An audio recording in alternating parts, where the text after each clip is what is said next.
So that's be something I would tell my younger self to model other people who are really efficient as a real estate agent and implement the best efficiencies that they have so I can focus on my unique ability and do what I do best and try to impact as many people as I can with my specific strengths.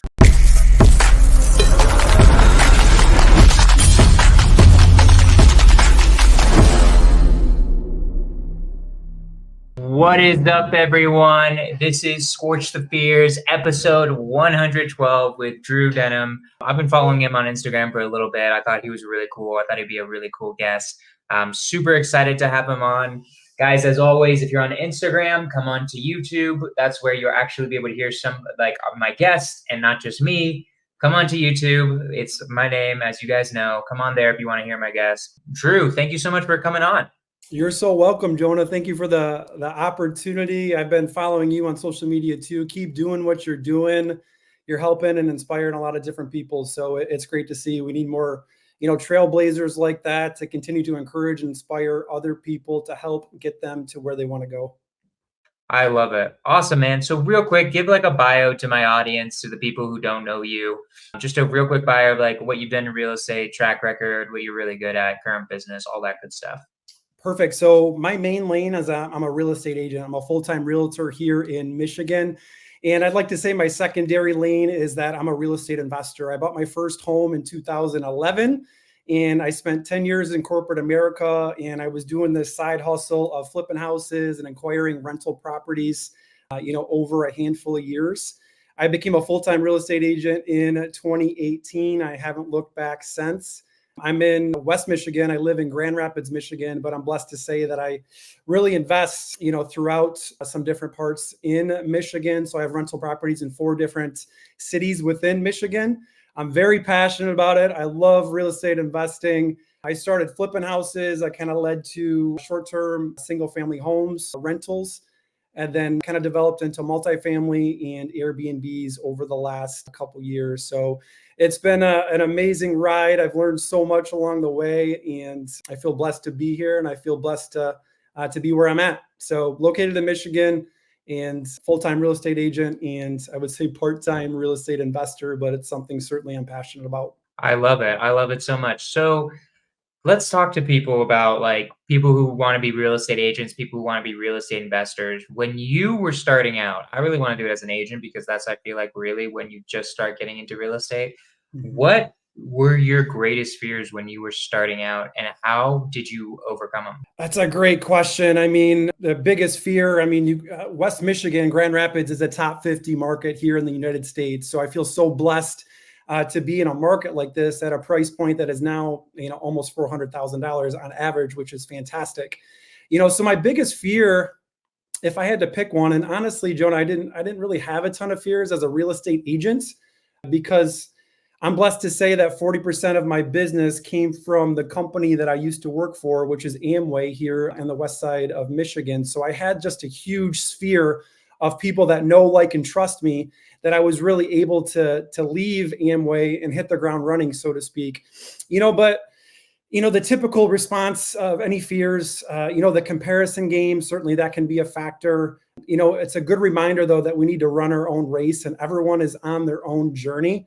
But other fears, I wasn't going to have enough clients to maybe pay my bills or support my lifestyle, but I prepared for that going into real estate as a full-time real estate agent by having 6 months worth of reserves, by having paying my bills 6 months ahead. And I had the mindset that I was willing to do whatever I needed to do, whether that was washing dishes on the weekends or Ubering or whatever that meant, because I was fully committed to being a real estate agent. I was going to make it work, because 9 out of 10 realtors are out of the business within 2 years. So I knew I was fully committed. I was absolutely certain that I was going to make this work no matter what. So honestly, I didn't really have a ton of fears kind of going into it, because I was blessed to have such a big network, leaving Amway. And again, 40% of my business comes from Amway, but if I would encourage your listeners, I would just, encourage them to stay in their own lane and continue to add value and figure out ways how you can add more value to your clients, to any client, more than any other real estate agents in your, in your city, make an irresistible offer, resolve pain points, all those different kinds of things. But, this is a long way of answering your question here, Jonah, but the fear of, not being able to pay my bills, not having enough clients, but you certainly can mitigate that, and you get out what you put in. There's 3,500 realtors here in West Michigan, but I knew going in that I'm going to try to provide as much value as I can.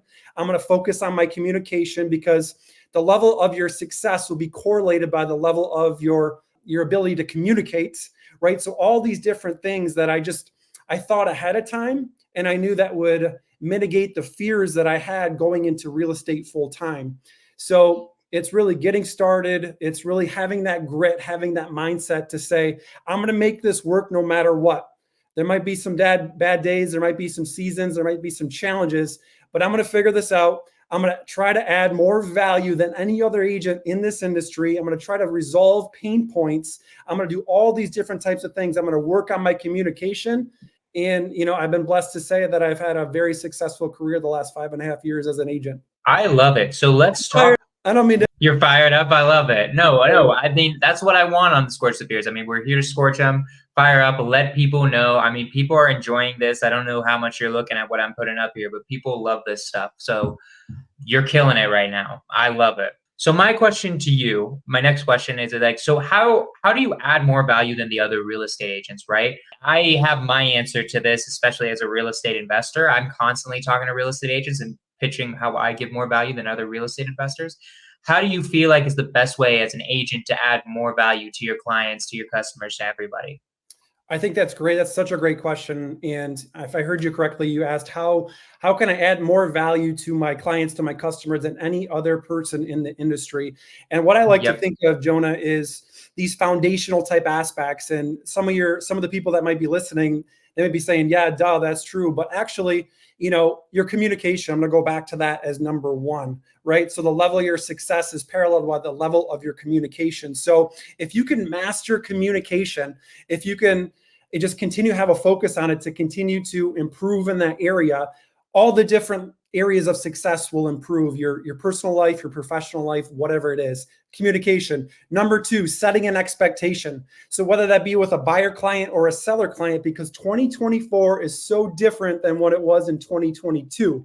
So for example, if you have a listing appointment as a listing agent, showing the seller the average days on market. Not telling the seller, but you're telling and showing the seller. You're setting that expectation to say, Mr. or Mrs. Seller, the average days on market is about 45 days within the area of where your home is, based on the subject properties. Here's A, B, and C, and the average is 45 days. So number one, communication. Number two, setting expectations. And number three, I would say adding or being consistent and disciplined in your marketing efforts, or how you generate leads, whatever that looks like, right? Because I might have mentioned this already, 9 out of 10 real estate agents are out of the industry within 2 years.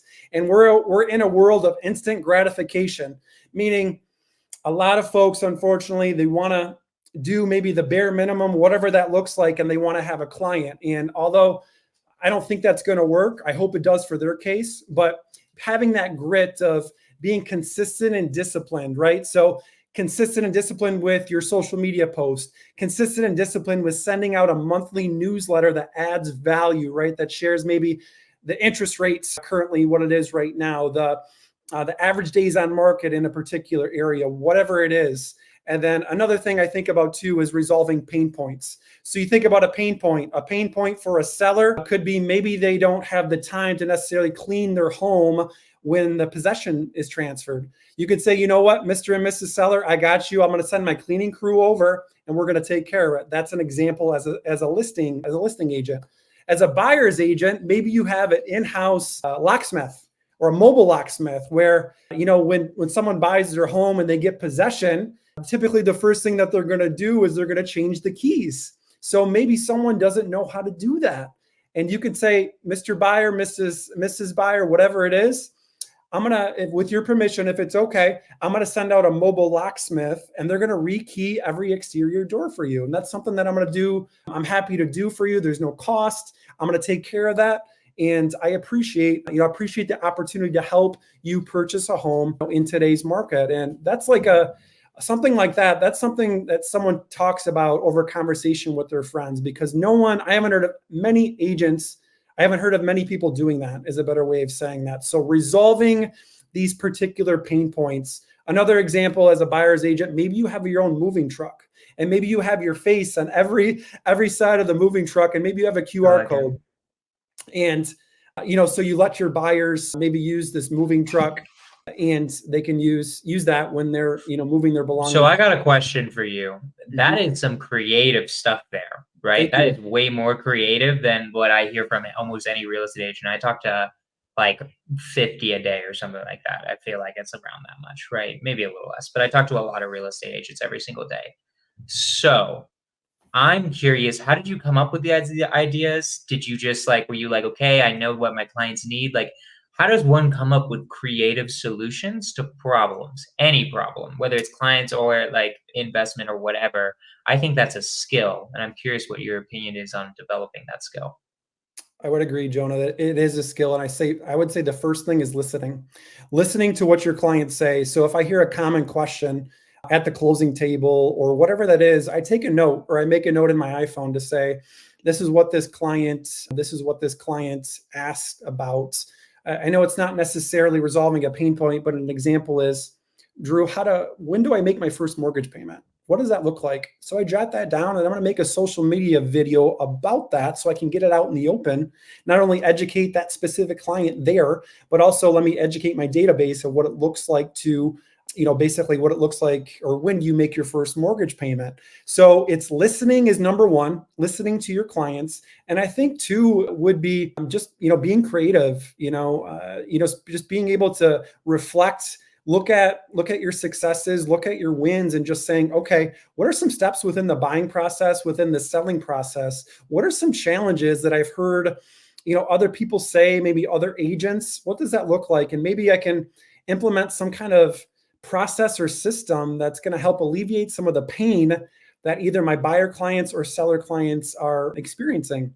And then third, I would say environment. So I'm blessed to say that I've went on maybe 10 or so conferences over the last 10 years, ranging from Tony Robbins to seeing Eric Thomas to going to the Inman conference to the NAR conference, a variety, right? So I'm exposing myself to the best agents in the United States or even potentially the world. And I can learn from these other agents that have adopted these best practices, so I can bring that to Grand Rapids, Michigan, or to the state of Michigan, and can just continue to, absorb as much as I can from other people who are doing, quite frankly, more than I am.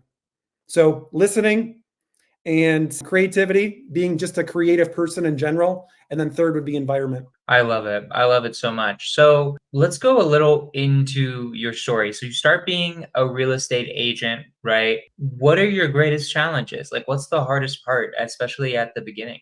It's a great question. The beginning, I would say, that's a great question, Jonah, because I was going to say, if I would tell my 10-year younger self, or let's say 5-year younger self, because that would be when I first started real estate, is to be around more like-minded people, be around people that are doing more than I am, and model what they're doing. Because I feel like I've tried to do too many things myself. And I know you see a bunch of books behind me here, but there's one book that I think about when we're talking about this topic, and it's called The E-Myth. And it's basically, so many times entrepreneurs work in their business versus on their business, meaning I tried to, and I still do it to some extent, but I wore too many hats.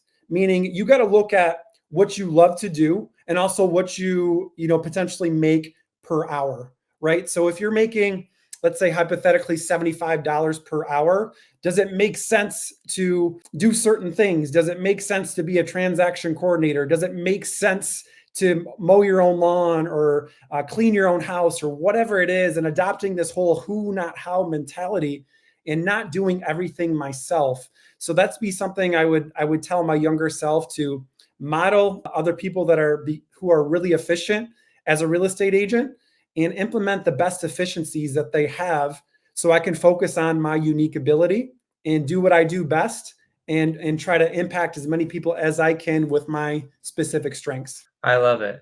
I love it a lot. So you were also talking about conferences that you go to, right? Or that you went to and you learned a lot from, right? Mhm. I have noticed that a lot of people in this business, what they do is they don't self-educate, or not self-educate, they don't educate. They don't get education. They think they can do it on their own. They don't do mentorships, they don't do conferences, they don't do any of that. When did you realize you either A, needed a mentor, or B, should go to these conferences? Or how did you realize that education was going to be super important to your entire real estate journey?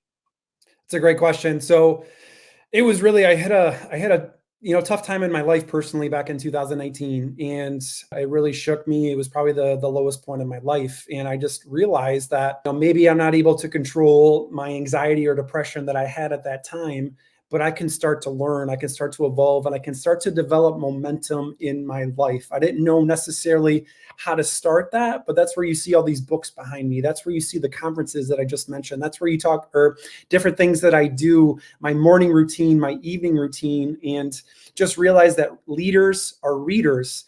And that I heard another reference in a book that you should spend 10% of your income on your overall well-being or your overall self-improvement.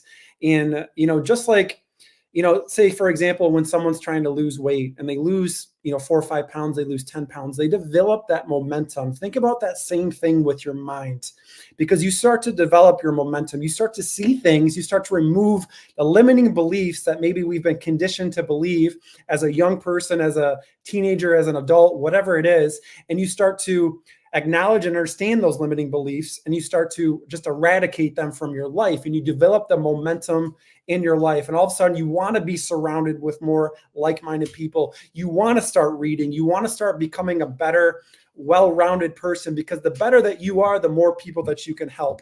So it just became an addiction for me. And it's really, another saying is, make your mess your message. And then back in 2019, my mess was really my mental health, depression, anxiety, whatever it is. And just like, you're most equipped to help the person that you used to be. So just really developing that momentum in my mental health, in my overall self-improvement space, and just continuing just to surround myself with like-minded men and women, and just continue to reach and stretch and pursue the things that I'm fearful of. And I know I've mentioned Tony Robbins a couple times, but he says that proximity is power. You're the average of the 5 people that you surround yourself with. So I want to be around like-minded people that talk about possibility. They don't talk about problems. They talk about opportunity, and they talk about, where they're going in their life, because we're only here, Jonah, for a short amount of time. I'm going to be 40 years old in a couple years.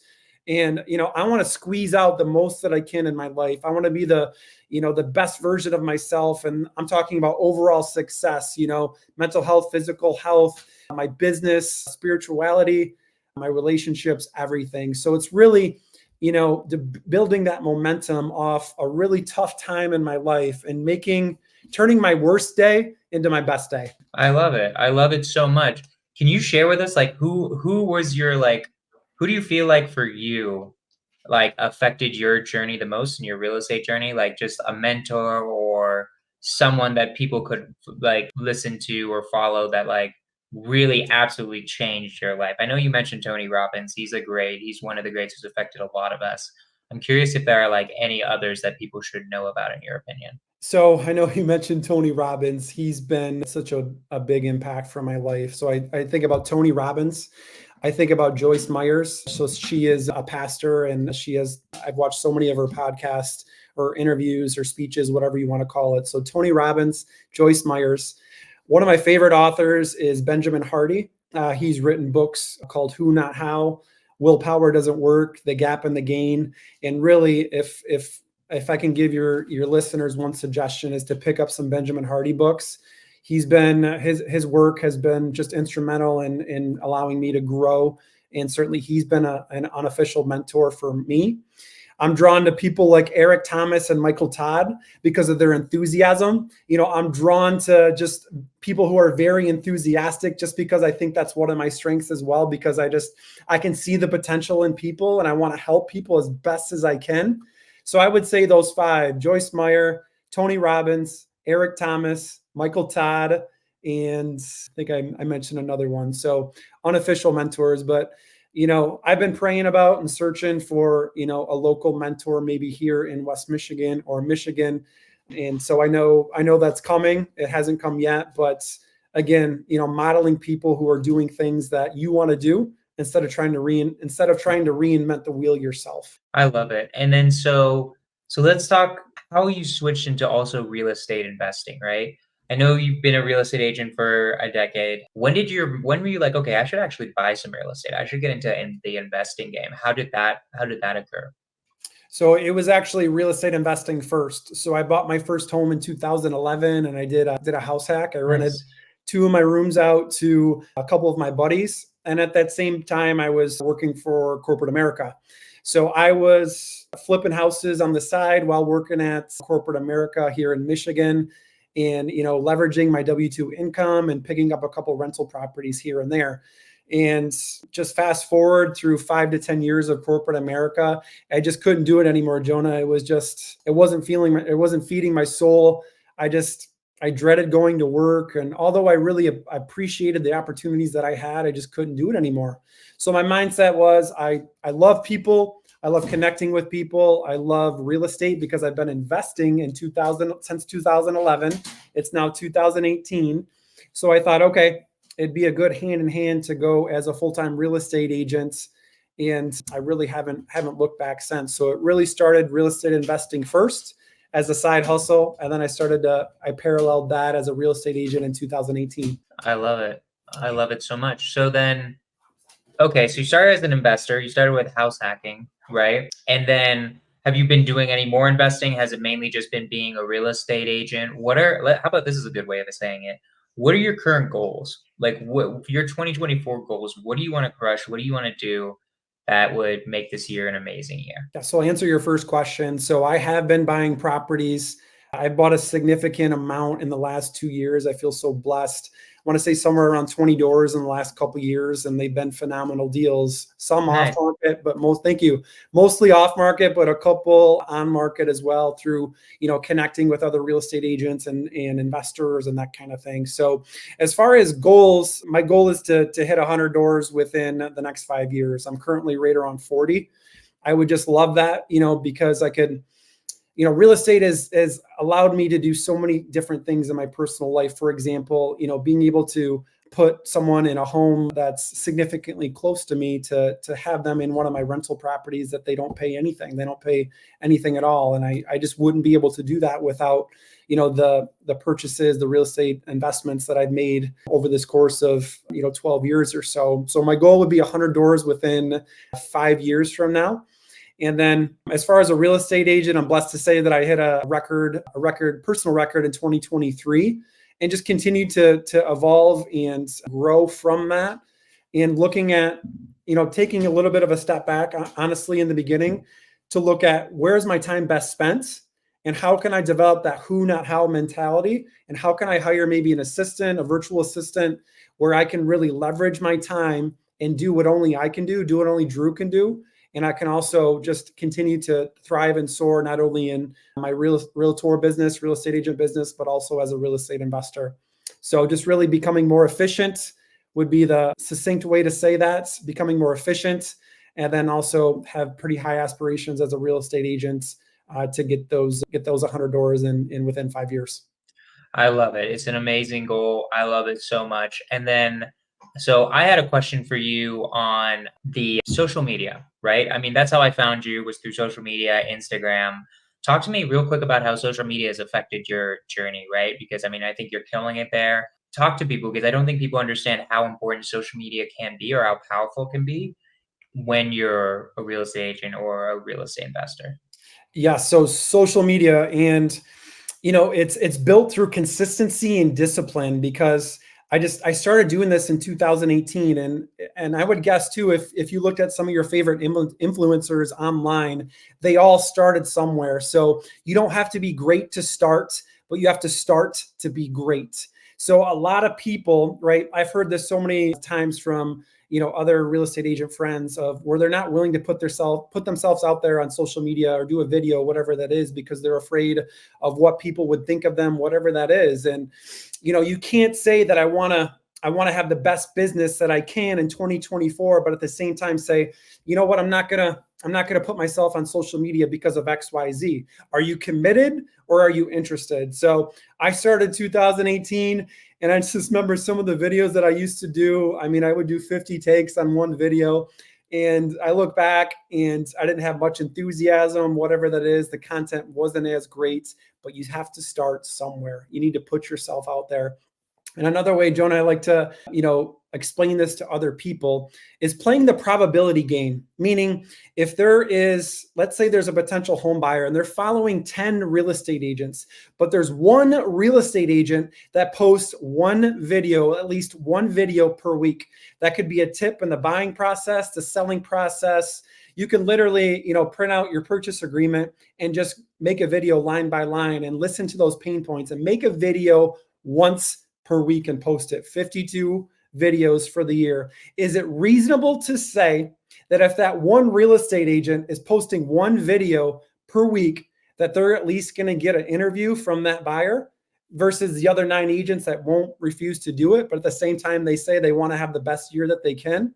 So it's really all those different components is starting somewhere. You don't have to be great to start, but you have to start to be great, putting yourself out there and just not caring what other people think. There's another statistic out there. There's many statistics, but it basically states that between 15 and 25% are not going to like, people are not going to like you no matter what you do, no matter what you say, no matter whatever it is. So it's, again, what do you choose to focus on? I'm going to focus on the 75% that I can add value to, that I can be consistent and disciplined with my efforts and really just try and stay in front of them by providing as much value as I can. So it's just releasing. Not everyone's going to like you. It's a proven statistic.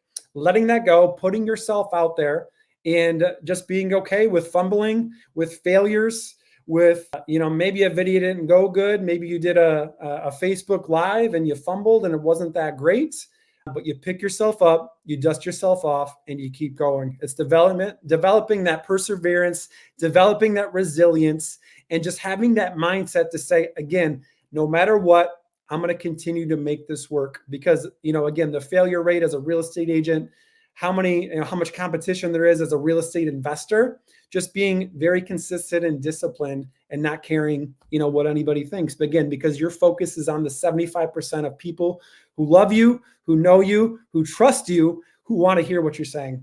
I love it so much. So we're getting to the end. I want real quick, Ahmad was asking, and obviously I wanted you to share it, was just like, what's your socials? Where can people reach out to you? You're mainly doing Michigan, right? So I don't know if there's a way that like real estate investors can help you, maybe send you deals to list, maybe send you, like maybe there's some deals that like my team wants, or not my team, but my fan base wants to wholesale that you could help them find a buyer. I don't know. But how can people reach out to you, do deals with you, all that good stuff? I appreciate that. You can find me on Instagram, Facebook, LinkedIn, Drew Denham Real Estate on Instagram, Facebook. You can search Drew Denham. I'm in Grand Rapids, Michigan. So I'm spelling that right? I'm pretty sure I'm spelling it right. Yes, That's I how I spell your last name. believe there's dots after Drew and Denham in real estate. But if you type in Drew Denham, I'm pretty sure that it comes up. But Okay, cool. Ahmad wants to sub. He likes you. Ahmad's a new fan. I love that. Ahmad. Thank you for the great questions. But honestly, guys and gals, if you have deals in Michigan, if you have someone that's a retail buyer in Michigan, I cover a couple different areas in Michigan. I have a pretty unique business model as a real estate agent. So if you have someone that's looking in Michigan, I'd love to help them myself or either connect them with another great agent within Michigan. If you have any investment properties, really in Michigan, I'd love the opportunity to work with you, whether that's, a wholesale deal or maybe even potential partnership, if that's a good fit. And, I appreciate those questions. I'm really, my main buy box is, I would say, single family homes, but actually mainly would be a rental or multifamily homes. So large multifamily properties, single family homes, but really I'm open to mixed use, commercial, whatever it is. I love it. Do you have any last words, anything you want to end this with the audience before I wrap this up? I would say continue. I know I mentioned it a handful of times, but continue to pursue the things that you're fearful of. Give life everything that you have. Don't leave anything on the table. Make a focus of your morning routine, your evening routine. 10% of your income should go towards your personal growth. And your level of communication will parallel the level of your success. And when I say success, I think of mental health, physical health, your spirituality, your business, whatever it is. So focus on communication and look at it as a journey. Give yourself grace and just continue to move forward and become the best version that you can. Okay, I have one last thing I want to add, though. I actually want to ask you another question because you mentioned it, because this is really good and this is really relates to the topic of the podcast. You said pursue the things that you're afraid of. I think I agree with you. I think that's like where purpose comes from, because what you're afraid of, usually that's where the gold lies. That's where everything that you want is on the other side of that.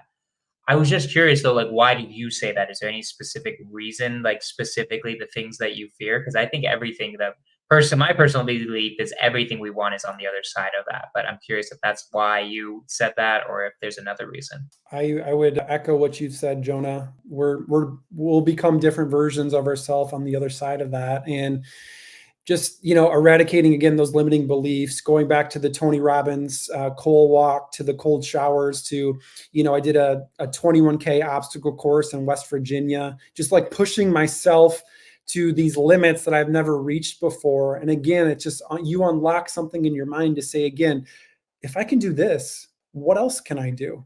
Am I self-sabotaging myself as a wholesaler because of maybe I'm comparing myself to other people, or maybe the words that I say, maybe I'm saying I don't have the money or means necessary to start a business, or another common thing that I've heard in the last couple of years, maybe you've heard this too, Jonah, of deals don't exist in this market. Let me prove it to you how that's not the case, right?